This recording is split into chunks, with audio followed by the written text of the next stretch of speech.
زیاد از 1000 متر کوادراتی راهروی محلی اورونخوجه و نهایی باباجان غفورов منفرش گردید. این اقدام را ساکنان محله راه اندازی نموده از حساب مبلغ اهالی هموار نمودند.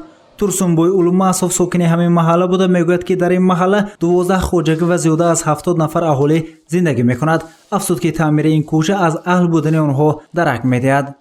البته همه خرسندی‌ها همه کارها از تینجی آبادی دولت است. ما امروز شکرانه کنیم که چنین دولتی تینجی آرام داره، چنین سروری عاقل و دانا داره. برای زود و با صفت به انجام رسانیدن کارهای از نوسازی راه 4 اتومبیل تمغه کماز و یک تکنیک منفرش کننده جلب گردیده است. ساکنان محله میگویند که تعمیر راهروهای محله برای پیشروی و آبادی محل زیست و یک گوشه کشور میباشد. تورسونبوی اولماسوف افزود که در برابر منفرش کنی راه اینچنین قبورهای آبگذر نیز از جانب خود اهالی از تعمیر پورا برآورده شده است.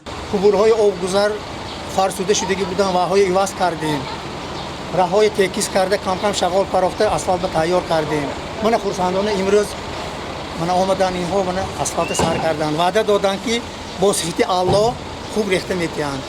البته ما باوری داریم که آینده سالهای دراز برای فرزندای نیبرگان ما این راه خدمت میکند.